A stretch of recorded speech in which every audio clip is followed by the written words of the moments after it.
Welcome to Heroes of Noise. My name is Dan, and I am by myself today. But you're going to see real soon, it's not going to be for long. Every once in a while, guys, we like to bring you something special. You know, a little something that's a little bit out of the norm. And today is one of those days. As you guys know, I've been talking about the Shudder podcast Video Palace for the last couple of weeks, and I'm just raving about it because it's that good. I was lucky enough to sit down with Ben Rock and Bob DeRosa, the co-writers, and of course Ben Rock is the director, and we got a chance to chat it up for a little bit. Steve's taken the week off, which is well-deserved because the man works very hard, and I thought I would bring this to you. So we're going to get back to a normal show next week, but for now, please enjoy this. I think you're going to like it a lot. These guys were great, they're so informative, and they have a lot to say about Video Palace. Of course, why wouldn't they, right? I'm going to make this short and sweet. We're going to get right down to it. I'll talk to you at the end of the show, and like I said, next week we'll be back with a normal episode. So without further ado, please enjoy this interview with Ben Rock and Bob DeRosa, co-writers of Video Palace. Let's get to it. And now, our feature presentation. All right, ladies and gentlemen, do I have a treat for you guys today? In October of 2018, Shudder launched its first scripted podcast series that just happened to end up being one of the best thrillers of last year. Video Palace chronicles a young couple's investigation of the mysterious white tapes and the origin from which they came. Today, I'm lucky enough to sit down with the co-writers of Video Palace, Ben Rock and Bob DeRosa. Their names should be anything but unfamiliar to you, as Ben was the production designer for the Blair project, and he also directed Alien Raiders. And then there's Bob, who was the screenwriter for Killers, as well as The Air I Breathe. Guys, I can't tell you how excited I am to have you here today. Thank you so much for coming on. Welcome to the Heroes of Noise podcast. Oh, thank you so much for having us. I want to start off by saying how much I loved Video Palace. The fact that it was a format similar to Serial or say S-Town, those are the type of podcasts that really sucked me in. And Video Palace had that feel, which made it an amazing binge. I couldn't stop listening to it. Thank you. Thank you very much. Yeah, it was a lot of fun to make. It was kind of a whirlwind because we started, we didn't even start the process until June of last year rather, Bob? Yeah, I think we were talking about it in May and then started in earnest in June. So yeah, it came together very quickly. That is super quick. Yeah. Luckily, Ben's been obsessed with podcasts for years, and he's always bugging me to listen to them. And I finally kind of went down the rabbit hole. Luckily, I'd already listened to Serial and S-Town, so the fact that you mentioned those.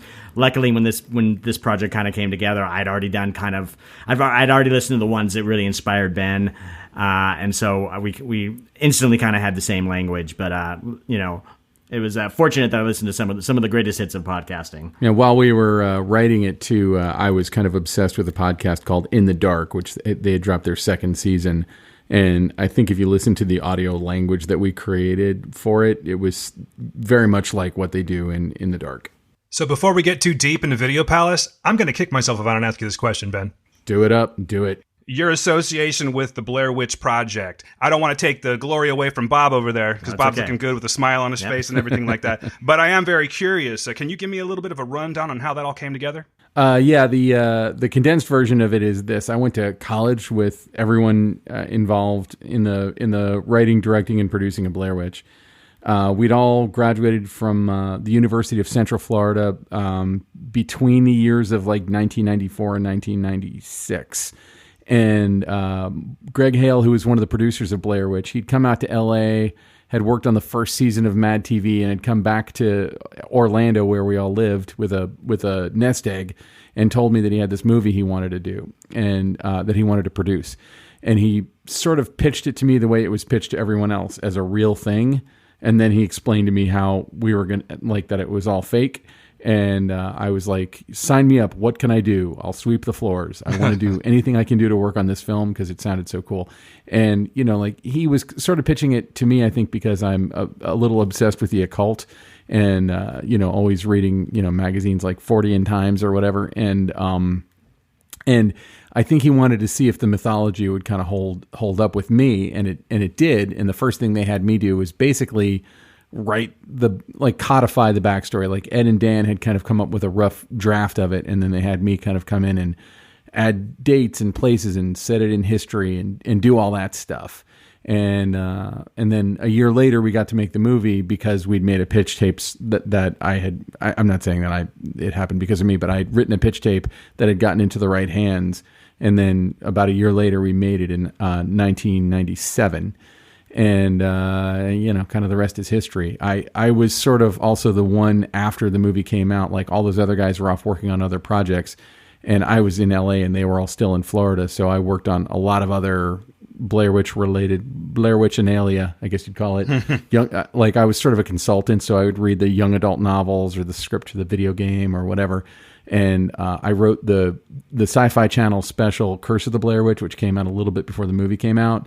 And then I did 2 other specials, one for Showtime when the first movie premiered on Showtime, and another one for the ill-fated sequel. Yeah. Ben and I are both from Orlando, so we met kind of mid-'90s as aspiring filmmakers. So I knew all those guys that Ben worked with on Blair Witch Project, and we weren't super tight. We'd bump into each other usually at the Enzion Theater, which is where the Florida Film Festival was headquartered. And I think it was like right before they went to Sundance, I was applying.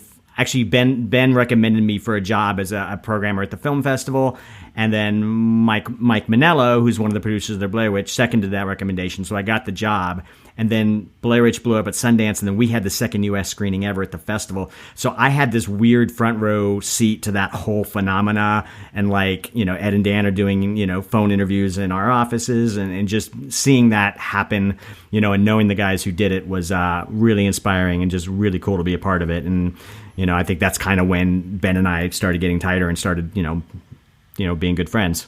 So this isn't a new union. You guys have been together for quite a while.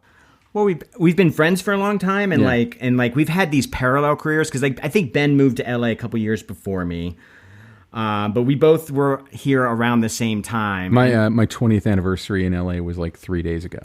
Okay, and mine's going to be. I actually moved. I think I'm at year 18 right now. Wow. So yeah, you were a couple years ahead of me. But we had so many mutual friends, almost everybody we knew from Orlando at some point moved out here. So we're part of this rich community of friends. And Ben was talking about doing all the Blair Witch spinoff projects he was working on, I was working on my career as a screenwriter. And so Ben and I, Ben would be directing, I would be writing, we'd be, friends and mutually supportive of each other. And just to keep from going crazy, we would actually do theater together. And so we did a lot of work for this late night theater show we do at Sacred Fools, where we're both members. It's a theater company here in Los Angeles. And they do this late night show called Serial Killers, where it's a competitive theater show. And it's we would always write things that, I would write things that were bloody and blood drenched, and then Ben would direct them. And they were always a lot of fun. And that was kind of we did that together as friends for years. It was the first stuff we worked on, and it sort of helped us create this aesthetic that we've since been able to bring to other projects. Seed was planted quite a while ago, I see. Yep, for sure. Hey, Bob, speaking of screenwriting, you wrote Killers and also The Air I Breathe? Sure did, yeah. How about we talk a little bit about that? Sure, yeah. I mean, it's one of those things that's it's all connected because the director of The Air I Breathe was Ji-Ho Lee, and I met him at the Florida Film Festival, and he was a visiting filmmaker. So when I moved out, he was looking for a writer to help him with his dream project. He had an award-winning short at Sundance. He did all these music videos, and so I co-wrote this project with him that he was originally going to shoot in Korea, and then decided to shoot it, English language.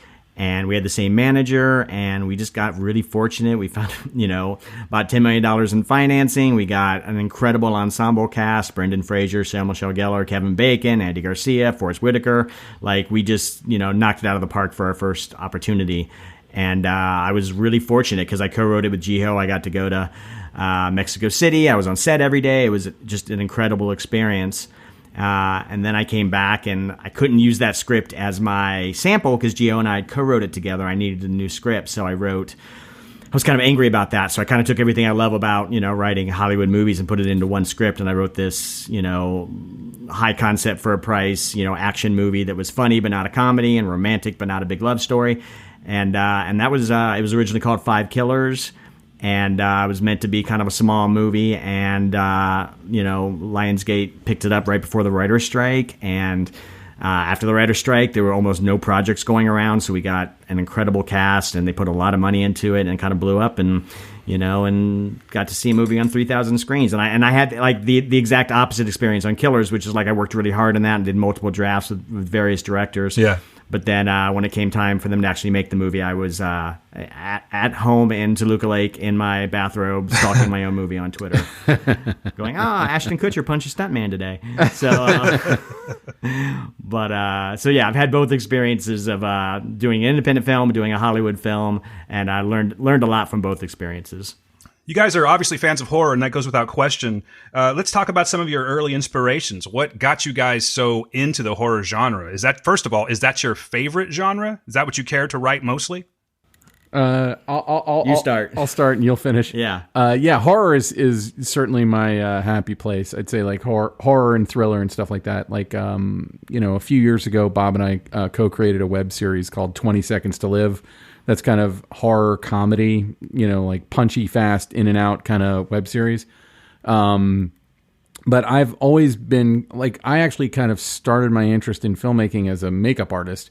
And I kind of grew into being like a low rent, low budget special effects makeup artist in the Southeast. And I worked on a bunch of movies for David Pryor. If you know, like a bunch of weird cult movies, you maybe have come across David's name here and there. Yeah. So the first movie I ever worked on was a movie he directed called Raw Justice. And I was still in film school. And I wanted to be a director, but I was like, hey, let me ride this thing out. And I worked on a bunch of monster movies and stuff like that, and also some completely non-monster movies doing regular makeup, which I did not find to be something that I had an affinity for doing. Like I was good at it, but I didn't love it. And then probably around 1996, I worked on a film that it was one of the last ones I did makeup on, and I was like, this is just not for me, and I'm glad that I figured this out while I'm in my 20s, and I quit. But my influences, I think, had always, like, I was the kid in middle school reading Fangoria magazine on the bus. Like, to me, the people I always looked up to were people like George Romero and Stuart Gordon and David Cronenberg and, Tobe Hooper, John Carpenter, all those, kind of classic 60s and 70s kind of horror guys into the 80s. And to me, that was always the genre that I was kind of aiming at. And I think it's one of the things that made me so excited to work on Blair Witch, was that it was a different approach to horror, and it was an approach that immediately, like, just the concept always it grabbed me, and it grabbed a lot of people. But to me, like, there's nothing as primal as being in a movie theater and having the shit scared out of you, and it doesn't happen. It doesn't happen very often. Like, you don't get that much of a jolt. Like when you've seen as many horror movies as probably all three of us have seen, after a while you can sort of feel the puppet strings being pulled most of the time, and when you can't, it's the best thing ever. Totally. But yeah, so to me, like, I made a feature about 10 years ago called Alien Raiders. I apologize for the title. The title was not my idea. You can hold me responsible for literally everything else about the movie. But that was, kind of a, sci-fi horror kind of a thing. And I just love that stuff. Worked with Adam Green. We both actually worked with Adam Green because he released 20 Seconds to Live. And I also worked on the most recent Victor Crowley movie. To me, they're the most fun. And there's no better feeling than showing up at home at the crack of dawn after being in the woods all day long, and you're just covered from head to toe with fake blood. It's a completely different experience if it's real blood. I'd imagine somebody needs to call the cops then. So for me, it was a lot of the same influences, but I was more like just a straight up genre kid. So I loved horror, but I also loved sci-fi and I loved fantasy. And then I had this kind of weird thing towards comedy as well. So like all my movies in college, like I did a horror movie, I did a kind of a blood drenched thriller, and then after that I did a science fiction comedy. That's actually the short film that Ben first saw when we met. And so I was big into like just cramming different genres together. That's kind of always been my thing. So like I kind of stepped away from horror in my own writing in my professional career, and it's kind of my work with Ben that's brought me back to it. Because like when I talk about that theater stuff, Ben always brings out the dark side. He brings out my dark side, but also it's like I love making Ben laugh. So if I can figure out a way to disembowel somebody on stage that makes Ben happy, that makes him smile, then that's what I shoot for. So like the fact of like, I think us figuring out our aesthetic, like I've never just, I think, written a straight up horror script. It's always been a mix of something else. I think we both love Tom Holland's movie Fright Night, which I think is a wonderful example of like, it's fantastic. It's a straight up horror movie that's really funny and really character based and like has so many things working together. And I think that's been, films like that are, I think, one of the linchpins for like Ben and I in our working relationship. And so we'd actually been doing all that theater when Ben was like, hey, we could actually, I own all the gear. We could actually put a little more effort into this and make a web series. And so he pitched me 20 Seconds to Live. And, we both did grow up on like horror and sci-fi anthologies. And so doing 20 Seconds to Live was a blast because we got to do these little tiny two-minute horror movies that were funny and bloody and just really easy for people to watch and enjoy. And that's where I think the light bulb went off for Ben and I, which is like, oh, the stuff that we do in theater and and we can bring that into our career and just keep having that kind of fun and just keep making each other laugh, even if it's straight up horror and it's super bloody. We can still have a good time. Yeah, if you want to see an example of how depraved Bob gets, not me, watch the first episode of 20 Seconds to Live. It's called Anniversary. So like you go the formula is sort of like the whole thing plays out and then the title card comes up and then there's like a little coda. There's like a one or two shots at the very end. And the coda of Anniversary is possibly the darkest, most disturbing thing I've ever filmed, frankly. And that was completely Bob's idea. And it's also probably my favorite thing we've ever done together. I was like in the shower going, how are we going to end this one? I got to make Ben laugh. And I came up with how we ended it. And I'm like, oh, he's going to love that. It's so wrong. It's so wrong. But that's how I know that it was going to work. And to this day, it's one of our most popular episodes for sure. While we're on the subject of that, where can we find 20 Seconds to Live? It's on Adam Green's website, aeriescope.com. Adam presented, I think, our first 9 episodes, so they're all living there. It's also on Sika.tv, which is a great site that basically puts a bunch of wonderful web series together, and you can watch our show there, and you can watch tons of others. We're on Facebook and also 20secondstolive.com. Yeah. That's probably the easiest way. Yeah. They're all, if you're on Facebook, we just uploaded them all to Facebook's video thing. And there's a few like, horror people in them, like Derek Mears, who's the current Swamp Thing, the new Swamp Thing. Derek's a friend of ours. He's in one. Tom Holland, the guy who directed Fright Night and Child's Play, is in one of them. Graham Skipper, who directed Sequence Break and is the lead in Beyond the Gates and also is like the lead out here in Reanimator the Musical. He's in it. Who am I forgetting? Well, Adam Green is in Adam Green, yeah. And the thing is, it was great because we built up a really passionate fan base, and so we were able to actually raise money on Indiegogo for a second season. So we actually have 4 brand new episodes that are super ambitious. It's taken us a long time to get through post, but I think they're going to be really cool. And actually, it's great. We have one episode called Suburban Evil that Devin Seidel is in, and then we shot that with her probably a year and a half ago, and then she went on to star in Video Palace. So she plays Tamra, correct? Yeah, correct, yeah. correct, yeah. It's all connected. She's so good. And today is her birthday. Is Happy it really? birthday, Devin. Happy birthday, Devin. Hey guys, so you were just talking about Mike Manillo. Did you guys all kind of just keep in touch this whole time? And how did this process come together where you started working on Video Palace? Well, of course we all went to college together. So I've known Mike since before Blair Witch. He was I think 2 years ahead of me at UCF. And Mike also got me the job at the Enzian Theater. If you're ever in Maitland, Florida, if you're in Orlando and you want to see a great art house movie and have a fine meal, go to the Enzian Theater. It's awesome. But he got me a job there as like one of the managers, and he was the marketing director. And it's really Mike's, not to back up to Blair Witch too much, but Mike was the one who put Dan Myrick into the orbit of John Pearson, who was the person who I would say more than anyone who was the linchpin that got Blair Witch the $25,000 that we made it with. But John Pearson was shooting an episode of his show called Split Screen, and Mike hooked him up as his cameraman. And while they were working, he slipped him a VHS tape of that pitch tape, and he watched it and got back to Dan. And it was actually the thing we made ended up being an episode of Split Screen, or a segment on Split Screen. So Mike and I have stayed in touch. Mike sort of left the film business a while ago to pursue, he formed a company called Campfire that does like experience-driven marketing, advertising kind of stuff. Campfire, they're brilliant, and I've done a lot of video work for them over the years. But like they work on like big, interesting stuff. Like their most recent thing they did was at Comic-Con last year. There was an installation for the Purge TV series that was like a pop-up store of Purge.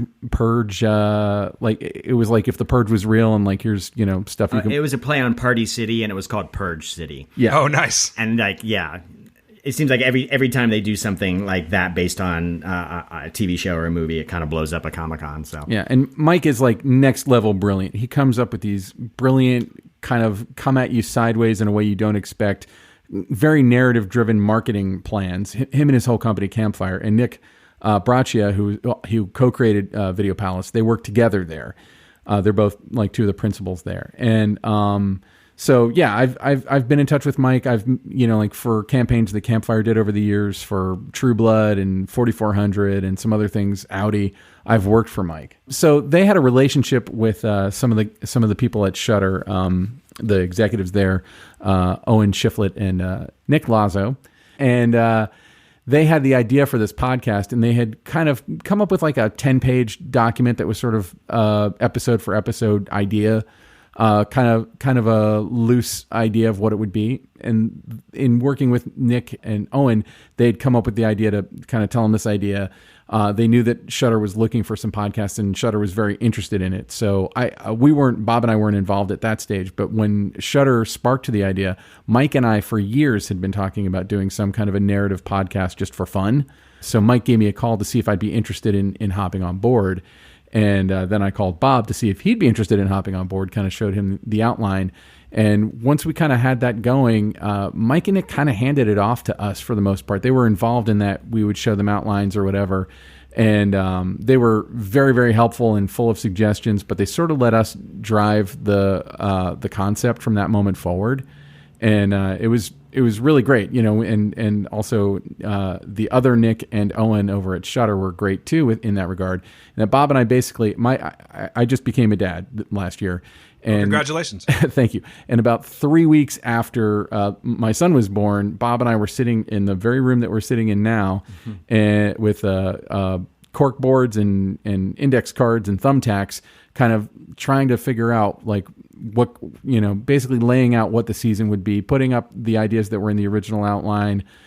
Nick and Mike were pretty cool if we had a better pitch to kind of go in that direction. I think if you look at their outline, we stuck to a lot of it, but we also added a lot of our own stuff. And it's been a really great experience working with them on the whole thing. Yeah, I should say that you credit us correctly as co-writers, but Ben also directed the podcast. And I think that's when he originally called me, he was like, hey, Mike has asked me if I wanted to direct this. I can't write the thing by myself. Do you want to come on and help? And so I was like, absolutely. And yeah, they had about a 10-page document that was, the general world and the general beats. But it was great having the freedom for Ben and I to just create our own little writer's room. It was the two of us and a couple corkboards and a bunch of cards. We put up the scenes that were kind of already envisioned by by Mike and Nick, who stayed on as executive producers and kind of oversaw the whole process. But it was really an awesome part of the process for Ben and I to just kind of start, fleshing out, filling in the gaps in that story, and for Ben being the director to have such a strong vision on how he wanted the podcast to sound and feel. That was kind of the driving, I think, the driving narrative force for us, continuing to break the rest of the show. And honestly, like Bob probably would have been the first writer I would have gone to no matter what, but Bob has episodic TV writing experience. We needed to break it like it was a TV series. Like we knew that we were going to make about 10 episodes, and we knew that they were going to be a certain length. And, I've written I wrote Curse of the Blair Witch, and I've written a few TV specials that were kind of standalone, but like something that had to, continually engage the audience and come up with the cliffhangers, but not feel contrived in how the cliffhangers came up and stuff like that. And I think that Bob having episodic TV writing experience was humongous for making that all flow. Speaking of a 10-page document, I was thinking about it when I was listening, how you guys must have gone into fleshing out like the mythos of the white tapes and the whole urban legend aspect of that. You mentioned things like Polybius in the podcast, which I thought was really cool. So how far did you go with that? I mean, is there maybe I'm jumping ahead, but is there a bigger mythology, and is there a bigger story that you guys have left out? Very much so. I think I'm not speaking out of school when I say Shudder is interested in doing stuff like this, because if it is the right thing at the right time, they're interested in spinning it off into a TV series or a movie or into something else. Oh, nice. So, which isn't, none of that's happening at the moment. I'm not like breaking any news here, but, I think that they're still kind of evaluating how season 1 went and figuring out their future in the podcast space. But we very intentionally left massive hooks in there that could be, sort of a narrative through line into something else, if that makes sense. And we didn't on Blair Witch, I had time to just come up with all the mythology. And I've worked on a few other projects. I did a thing for SeaWorld, one of their Halloween things once, where like we had to create a giant mythology document. We didn't have the luxury of time because like we were writing it in June, we recorded it in July, and the whole thing was delivered at the beginning of September. So like it went fast. But we did come up with kind of the basic mythology of it, and we've sort of been filling it in ever since in a way that's consistent with what what happened in season 1.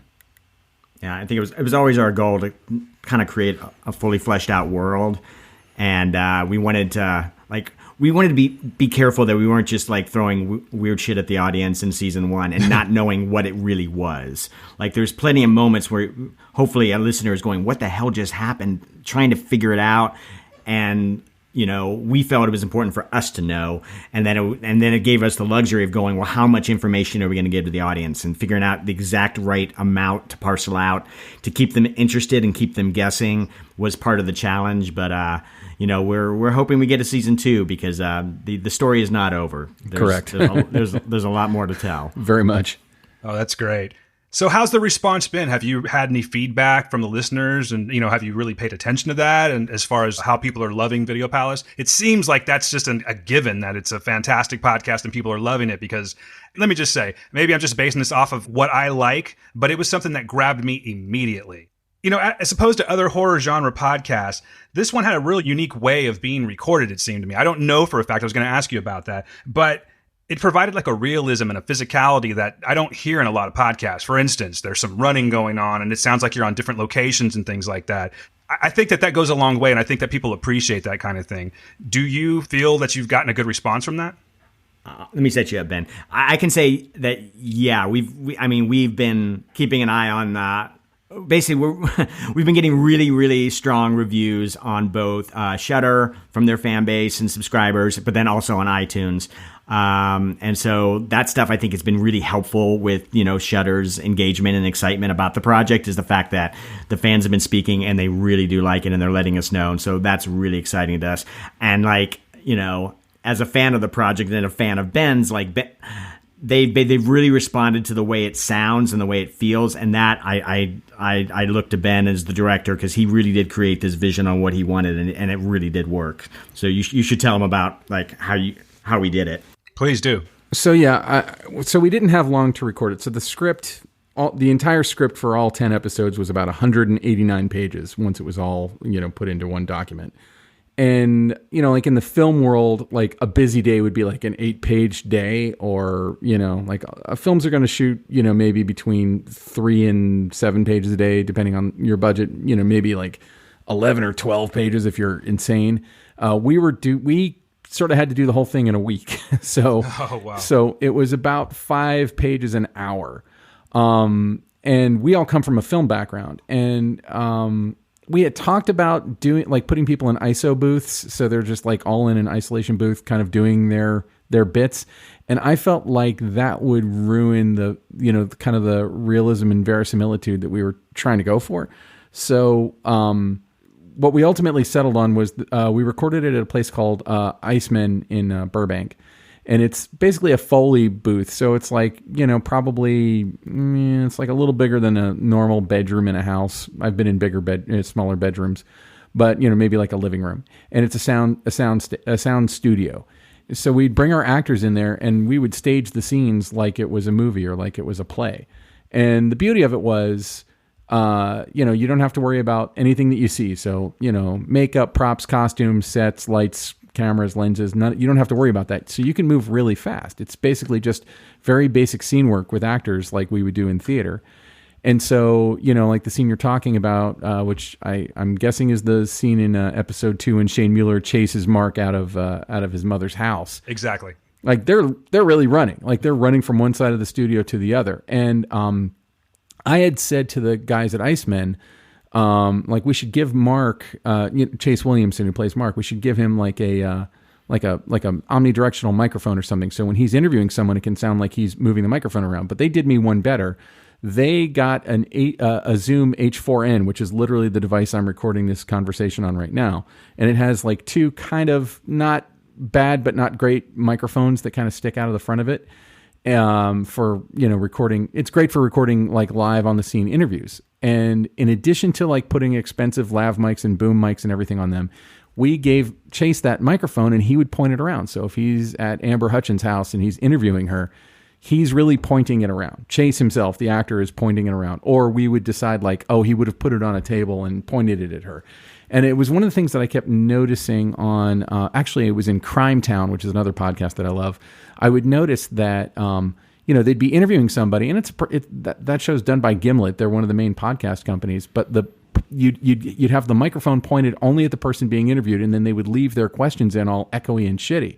And I was like, we need to kind of include a world where like this guy's only got one device and he's pointing the microphone at someone. So like we want the audio to sound like it would sound. We had even talked about with our producer, Liam Finn, about like, what if we just rented an office and hired like a regular old movie sound recorder guy. And, it's like, hey, we need a room that's, Mark and Tamara's apartment. Let's just use this office, blah, blah, blah. We talked about doing that, but for the sake of time, that would have murdered us because we would have had company moves. We were like, hey, if they're in a car, we'll just go do it in a car. It would have killed us. So we kind of split the baby by physically blocking the scenes, but doing it in that studio and crossing our fingers. And I feel like we accomplished this with our Soundpost house, Diablo Sound. Assuming that we could add the ambience in later and that we could make it sound like they were really in those locations. Because, again, the pace that we had to go at, there was just no, like if we had to say like, hey, we're going to a car, let's go get in the car, even if we're just getting into the car in our parking lot, that would have, there goes 20 minutes. And if we're doing 5 pages an hour, there goes, 3 pages that we could have recorded in that amount of time. It was so fast. I cannot emphasize how fast it went by. But like Ben really made a statement, like the first day, the first scene was actually the first scene of the show, which is when Mark is talking in his sleep and Tamara wakes him up and he's, been recording his sleep talking on a snore app. And so we walk in, and the actors kind of sit on their stools and are getting ready. And Ben's like, can we get some Fernie pads so they can lay on the floor? And our sound guy was like, why? It's like, let's just get them on the floor. And so we basically created sort of a makeshift bed. The actors laid down. We had them crank down the light so it was mostly dark. We set up the little hand recorder next to them to kind of act as his iPhone. And that's how we did the first scene. And it really created an ambience for the actors to work in because they could actually act. They could do their job and not have to pretend to be sleepy, and they can actually act that scene out. But the thing is, it didn't take us very long. No. Like for to throw some pads on the floor and lay them down, or for a couple of people to chase themselves around a room, even the most dramatic scenes never took us longer than about 15 minutes. We'd do a few takes, Ben would direct, give a few tweaks, they'd do them again, and we move on. Even the most dramatic stuff, we were just tearing through it. We were doing 38, 40 pages a day. And it's weird because it never actually felt rushed because, like I would say, we never moved on till we thought we had the scene. Yeah. And there was a lot of times where I'm like, I can't think of anything better. This is how I operate in film too. Like, I can't think of any way to make this any better. This is as good as I can imagine this being. And we would just move on. So, we'd ordinarily do, between, 3 or 5 takes of any given scene. And then I ended up doing like the dramatic scenes and all the interviews. I ended up editing them and I know how to cut that stuff. So, like I knew as an editor, I know what I can get away with. Speaking of those interviews, I thought that was also so cool because you actually, if I'm not mistaken, interviewed real people and then incorporated it into the podcast, correct? Oh, totally. That was so goddamn cool. I love that. Yeah, Steve Barton and Adam Green and Sam Zimmerman, Brian Collins and Eric Spudik are all real people. But then we used a technique that I used on the Blair Witch specials years ago, which is to write up kind of a detailed bio for the actors. And this is also how they auditioned for it. Okay. So and when I say detailed, it's probably only 2 pages. And then they would come in with that knowledge, and then Chase Williamson would just interview them as Mark Cambria. And so he could ask them follow-up questions. He could ask, he could interact with them in character.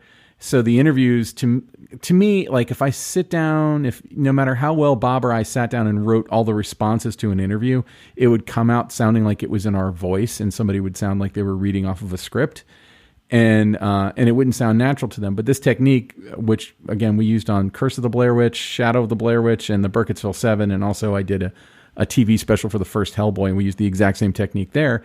Like, you end up getting very real interviews. The bummer is that they're also as long as recorded interviews. So, for a 30-second maybe, or, no more than maybe 2 or 3 minute interview, you'd have 20 minutes, 30 minutes of stuff to sift through. And that's why I would edit those, because, I mostly knew how I wanted it to feel. Yeah. But an example is like in Betz Mueller, when he interviews Betz Mueller in episode 2, the interview is the process that Ben's talking about, where in the script, all the information is in italics, which basically means to the actor, memorize this and be able to talk about it naturally. But then they would shift into certain bits of scene that were scripted, and the hope and the goal would for you, the listener, to not be able to tell the difference, to not be able to tell when the actor is improvising based on a bio they've memorized and when they're actually reading scripted stuff, and to be able to shift through back and forth multiple times in an episode, and hopefully you can't tell the difference. That was absolutely our goal, and luckily we had an insanely talented cast. Yeah, our cast was incredible, and it's funny, like, we had a lot of voiceover people that auditioned that are wonderful actors and wonderful voiceover people that we didn't cast. I think Ben just naturally leaned more towards theater actors and improv actors and people that are kind of used to being able to kind of make stuff up, but make it sound natural. Well, and real. And also I can't stress enough our casting director, Yes. Leah Mangum. Oh my gosh. Her husband is Jonathan Mangum, who's like the co-host of Let's Make a Deal, and both of them are like neck deep in the improv community. Like, they just know everybody in the improv community. So she's able to bring in actors who are phenomenal at improv. And even though, we did have a scripted, 183 pages of script, and a lot of it was tightly scripted, in almost every scene, it would be like, hey, could you give me the 10 seconds before the scene starts and follow after? Because I know that we're going to be like ducking their conversation under music or whatever. We just needed people who could roll with that kind of stuff. Or she'd bring in people like Anina Denovi, who plays Kat, and she's got a real background in music theory. She's got a degree in it. So she came in and she ad-libbed some of the stuff that Bob was like, why didn't we think of that? Fragility of Good and Evil, man. That was all her. And I'm like, we were taking that. Yeah, that just made the cut. Yep. Let's talk about the white tapes for a second. There is a podcast called The Black Tapes, and I'm just curious, were you familiar with that? And was there any type of similarity drawn from that? Did you guys make it a point to go completely away from that? Where did you get your inspiration for the white tapes? So the origin of the idea of there being tapes that are white is that there's a show on Shudder called The Core, and at the end of every episode, Sam Zimmerman would give the host a white VHS tape with a movie recommendation on it. And so when Nick and Mike had the original idea, it was to have a little bit of synergy with that. Like, what if these tapes were somehow connected to that part, that thing that Shudder had already produced.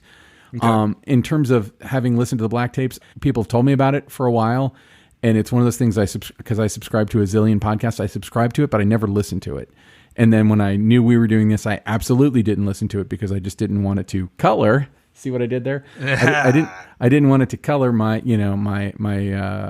my perception, or I didn't want to do anything to lean in or away from what the Black Tapes were. So I to this day I still haven't listened to it, but I intend to. But yeah, the white tapes were initially from The Core. I don't really find any similarity, to be honest with you, but it's just the name is what stuck out, so I thought I'd ask about that. So I'm going to go to another reference, and I'm hoping you guys can answer this one for me. I'm a huge Mike Patton fan. I love Faith No More. And you guys had pulled up a pretty good pull in there that Mark brings up about the band Phantomus. So are you fans of Phantomus? No. So basically, I'm pretty sure it was my roommate back in Orlando, who was a big music nerd, played. It's pronounced Phantomus? Phantomus, yes. Okay. I was pronounced very Phantomus. odd band, by the way. Yeah. Oh my gosh. Yeah. Ben, you've probably never heard of them, have you? I haven't. No. It's like, imagine all the bridges and speed metal and thrash, where it's like they're shifting from one tempo to another tempo. Yeah. Imagine an entire song of that. And it's Mike Patton from Faith No More? Yeah. Yeah, I mean, I've heard Mr. Bungle, and Mr. Bungle This is craziness. It's like the Captain Beefheart of music I won't understand. Yeah. Anyways, my roommate years ago played that for me, and it always just kind of stuck with in my head. And so it was actually a Shudder note, because the narration, it comes in episode 9 when they're having to brainstorm a safe word that Tamara can use to kind of snap Mark out of it if they're ever getting too deep into their obsession. Right. And it was his narration was like, we went through everything: video games, band names, childhood pet names, and it was actually a note from Shudder, which was like, oh, can we get some of them just kind of riffing on the various names, and you can kind of lay that under? We're like, that's a great idea. So I think I wrote the list, which was Tetris, Phantomus, and Sparkles. I don't know if I wrote Sparkles. I think that it may have been Devin. Yeah, Devin might have ad-libbed that one, and she ad-libbed like 8 different like deep cut Lord of the Rings characters, because that's nerd. She's a nerd. But yeah, so yeah, Phantomus was just, I don't know, it just seemed like a good deep cut to throw in there. So you had mentioned the improvisation of the actors. Was it pretty easy to get them on board, because they're so phenomenal? I mean, they do such a good job with this. Particularly Chase Williamson and of course Devin Seidel. How easy was it to get them involved? I mean, honestly, they both fought for the roles. Oh, nice. Which made me like, I don't know. I'm a humongous fan of John Dies at the end, and I think Chase is an amazing actor. And I sort of knew him because I'd worked on Victor Crowley, but we hadn't like hung out on Victor Crowley's set, and I was off doing other stuff while he was shooting usually. But I'd met him like 3 or 4 times. But like when he was willing to come in and read, because Shudder just wanted to hear everybody on tape. So everybody had to audition. I was just blown away. And then he kind of, like, we were friends on Facebook, and he would just kind of, not in an intrusive way, but he'd kind of message me like, hey, what's going on? Because it took a minute for us to get our final approvals on everybody. Interestingly enough, with Devin, like, we've known Devin from the LA theater scene for a few years. And she's in, like Bob said, she's in one of our episodes of 20 Seconds to Live that's coming up. And we'd brought her in actually to read for Kat. And when she came in, we were short a Tamara for one of the actors who was reading for Mark. And I said, like, hey, would you be willing to just kind of come in and do this real quick? She's like, yeah, no problem. And she went in and nailed the scene. And when we submitted it to Shudder, they passed on the dude who read Mark with her, but they were like, who's that woman reading Tamara? And so we brought her back. And she's just a pleasure to work with. But they're both theater trained actors, and I think that you find that theater trained actors are always game, or mostly game, to do improv. Like, it's not just an unstructured, like, just do anything. Like, every scene has a reason, and Bob and I were both there in the booth with them. And so it was very intimate in that way, because it was just the two of us and whoever was acting in the scene. And I think that they both had a blast with it. And Chase gets it. He's a big podcast person, and in fact, he has his own podcast called Done Disappeared. That's sort of a parody of Up and Vanished. That's brilliant. Where he plays a character that's doing a podcast. He just understands the whole podcast thing through and through, and so does Devin. Actually, she and I have kind of swapped podcasts that we love over the last several months. And I can say, like, they're both successful in film and TV actors and doing commercials and stuff like that. And that's an awesome career to have. But like the structure of your day is you show up, you do a blocking rehearsal, then you do hair and makeup, then you sit in your trailer for maybe a really long time, and then you come out and you shoot for like an hour, and then you have to go away and then come back 3 hours. It's just kind of a weirdly structured day, and it's the work is awesome, so I'm sure that they love it. But they came in to work with us, and they're acting the whole day. Yeah. Devin was like in a ponytail her first day and t-shirt and jeans. She's like, I don't have to worry about my makeup. I can just come in and just work and be with you guys. And we're like, yep, that's it. So like they were just working nonstop, and there was no like, I'm tired anytime. It's like, no, we just kept working, took a lunch break, came back. It was like everybody had this kind of like theater, like let's put on a show energy. And to do that, on something that is now, released to the masses, it combined kind of, it combined theater and TV in a weird way, in a way that was, I think it was super cool for us, but I think it was also really, enjoyable for the actors. With your film background and now dipping your toes into the podcasting waters, is there a medium that you prefer more now? We've talked about this.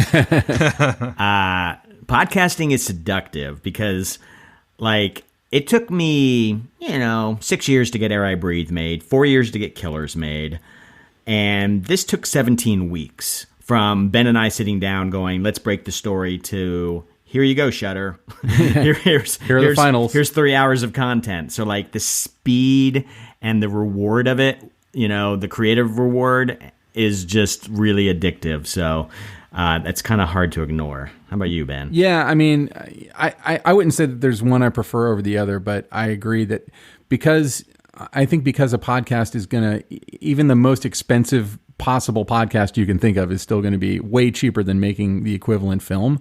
Sure. It's going to be a lot easier to get some kind of budget to make these things. And I love it because, like we've seen everything, but we haven't really heard everything, if that makes sense. Like I like think about like a werewolf movie or something. It's like CGI has kind of ruined werewolf movies because you can literally do anything, you can see anything. But if you just heard a werewolf transformation, that could be unnerving in ways that you weren't expecting. And that goes for literally everything. The thing is that it kind of taps into a creativity that we don't always get to tap into in the film world because we're sort of writing the language of our own podcast as we go. Right. And a podcast can literally be anything that is done in a recorded medium. So in this case, we definitely went for a very first person thing.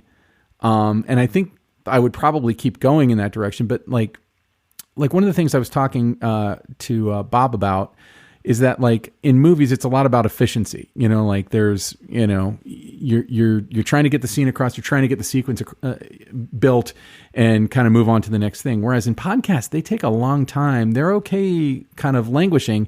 And I think it's because it's like a medium that happens entirely in your head. Most people who are listening to them by themselves. They're like at the gym or walking the dog or in the car. Like people don't, all sit around the radio and listen to podcasts together as a rule. I mean, I'm sure somebody does, but so it's like this real intimate thing that you're doing where you're talking directly into somebody's head. And to me, there's something really fun and interesting about it. I mean, it's not that I don't want to make films. I don't know. I mean, I don't feel like I have to choose. People have been saying to me for years, like, which do you prefer, theater or film? And it's like, I didn't know that I had to choose a team. I think they're both fun. And I think this is fun in a different way. And I must second what Bob said about just kind of the speed of it. Like there's something about having an idea. And I mean, we certainly could have used a little more time on every front, but, not much more time. And we were able to execute, do everything that you would do on a film, basically, write it, cast it, produce it, post-produce it, do all those things. And we were able to do it in 17 weeks. It's not a bad gig if you can get it. Do you see a trend happening where you think more filmmakers may start venturing into the podcast world?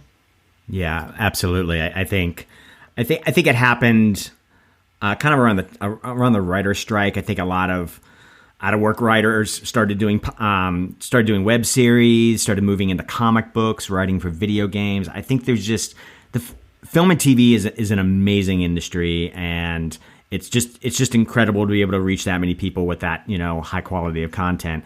But it's not fast, and it's really expensive, and you can't do it all the time. And so I think we're just naturally drawn to mediums where we can just be creative and have fun and get our work out there. And so like Ben and I, we tried to develop movies before. We've got projects in our past, but like 20 Seconds to Live, we greenlit ourselves, and now there's a show out there that we made that we're super proud of. And this one still, Shudder had to greenlight it, but they weren't spending that much money, and so it was like, they gave us a lot of leeway to be as creative as we wanted to, and so I think it's just really addictive, and I think it's a medium that is right for people to get in there and to be creative and try new stuff. Yeah.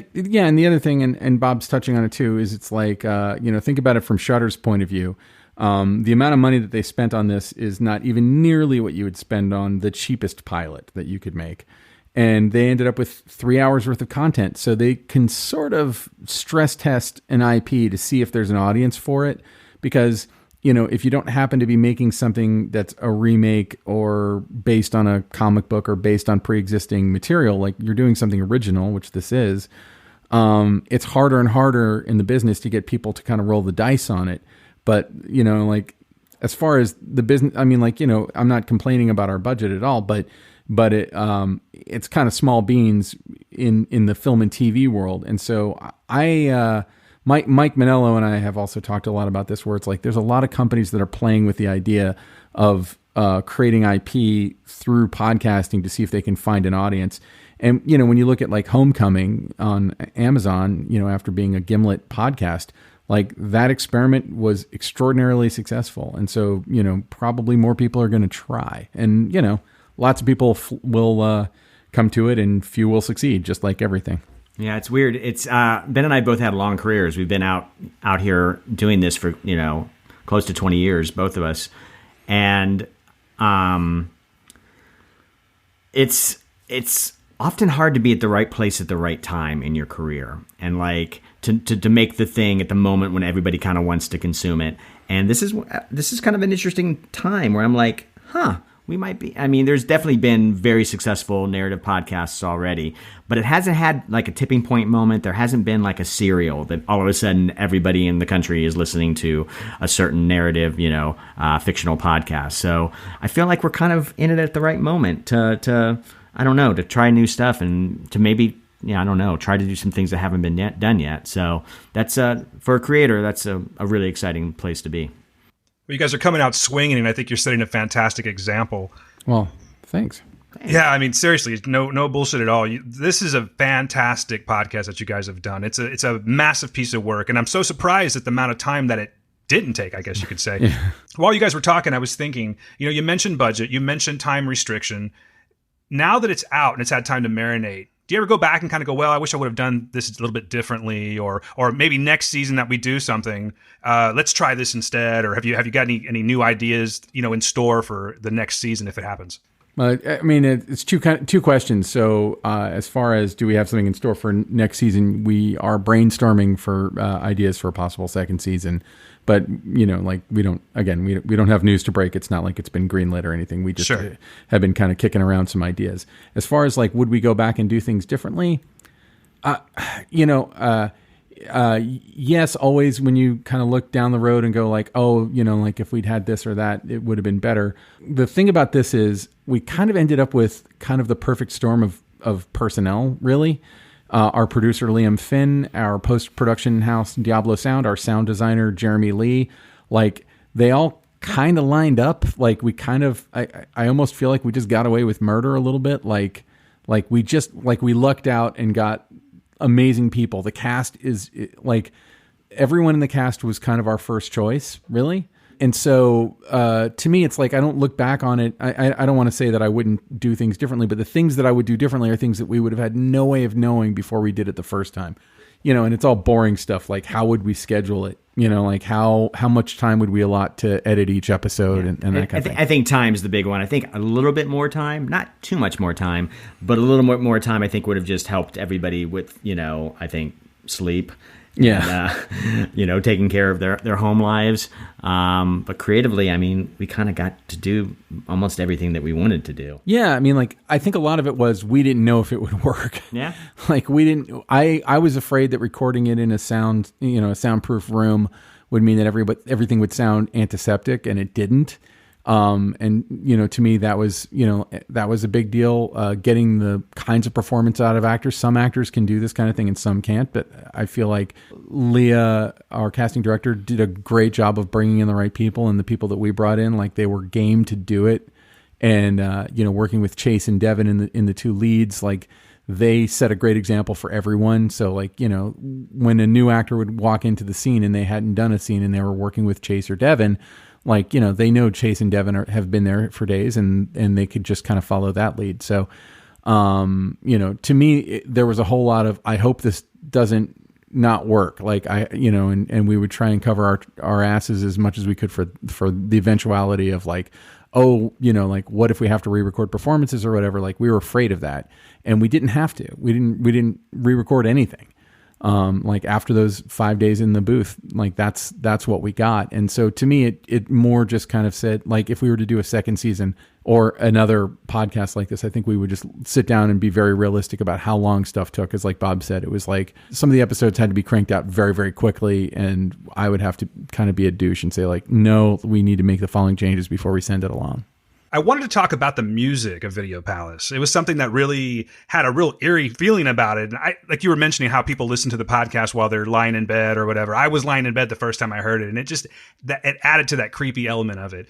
Who's responsible for doing the music? It's a guy named Michael Tioli. Michael is an old friend of ours, also from the theater world out here. And he's a giant horror nerd. He also kind of lobbied to do music for this, and like when I originally reached out to him, he was in, I think, Portland, and there was a video store that had a bunch of white videotapes, and that he like took pictures of himself holding the white tapes and sent them to me. But like, he was deeply inspired by like 1970s Dario Argento Goblin kind of music. And I feel like, he gave us so much of a variety, and, through the whole post process, I think sometimes I felt like I was asking for too much from him, but he never complained. He would always like, we need a special piece for such and such, and we'd have it the next day. Like he was fast, and he gets the vibe and the tone we were going for. And he was cool. Even like we set up for Kat, who is the composer character that all the music supposedly comes from. We set up a SoundCloud and put all of his music on there. He was cool with that. Yeah, it's Catholic. What is it? Catholics. Cathars for Catholics. Cathars for Catholics. So like they talk about it in episode 4, and like we had no money for any sort of like online Easter eggs or websites or anything, and except that was free. So if people were listening to that, you can actually go to SoundCloud and you can actually find Cathars for Catholics, and you can listen to Michael's incredible score. Yeah, no, he's the best. So I'm actually winding up the interview here, but I do have a couple more questions for you. Because podcasting is getting so popular, particularly long-form podcasts, what advice do you have for any up-and-coming podcasters interested in getting into, like, say, a long-form horror genre? For me, it would be like, don't just take your screenplay and make a podcast out of it. Yeah. I think that's what happens a lot, is like, you see a lot of stage plays in Los Angeles that are just screenplays put on stage. You see screenplays moved into comic books. I think people need to become a student of the medium, and that's why I was fortunate. Like I mentioned at the very beginning, like I wasn't a podcast junkie, but Ben kind of got me hooked. So I just happened to listen to almost all of the ones that inspired Ben, that kind of gave him the language that he wanted to tell this story.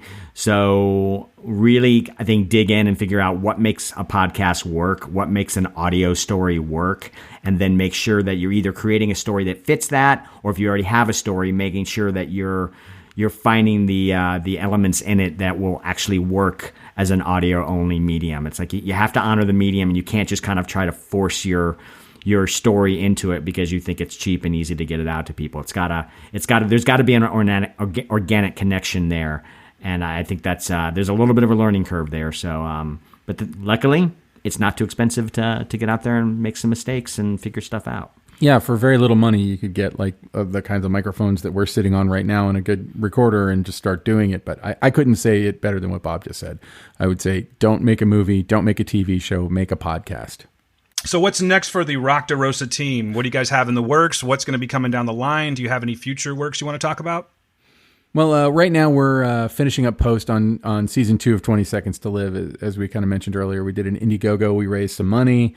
We shot the whole season a little bit over a year ago. And then my wife was pregnant while we were shooting it, and then I got a bunch of work, and then the boy was born, and then we went into Video Palace, and it kind of just kept being one thing after another, preventing me from finishing season 2. But we shot 4 new episodes, and they're all in post. One of them is they're all at various levels of completion, but they're all kind of coming together right now. Yeah, so we'll definitely be releasing those episodes. We're excited to do that. I think we definitely have a lot of ideas for new podcasts. We also have ideas for season 2 of Video Palace, so hopefully one or the other will happen this year. And then, I mean, we have some TV projects that are like kind of spin-offs of 20 Seconds to Live episodes. So we've got a pilot we've been working on, and then another project based on one of our theater shows. So Ben and I we're in development mode right now, which is we're just making cool new stuff. And for a while we were guys with separate careers, and now we're from the guys who brought you 20 Seconds to Live in Video Palace. And I don't know if that means anything right now, but hopefully it will, and hopefully that'll does lead to me. It'll lead to the next cool thing. That's what we hope. That's the hope. So before we go, where can the listeners find you guys? You want to give your social media addresses or anything like that? Yeah, I'm mostly on Twitter at thembob, THEM as in Mary, BOB is my Twitter handle. Yeah, I'm on Twitter at Neptune Salad. Long story. I'm also on Instagram, Facebook, wherever, and you can also find my reel and stuff like that at benrockonline.com, because a boating company owns benrock.com and they won't give it to me. Jerks. Don't you hate when that happens? Yeah, and we also 20 Seconds to Live is on Twitter. We've actually got a really active fan base, and we chat with them a lot. So at 20STL is our Twitter handle for the show. Ben, Bob, thank you so much. I really can't tell you how blown away I am by Video Palace. You guys have done an amazing job with this, and I look so forward to seeing what's coming next with this, hopefully season 2, and hopefully, they have lore, they've got Dirty John, they've got all those other ones. We need to have a Video Palace television series, so I'm really fingers crossed for that. But guys, thank you so much for coming on to Heroes of Noise. I can't thank you enough. And thanks for having us. Thanks, Dan. Anything else you want to say before we go?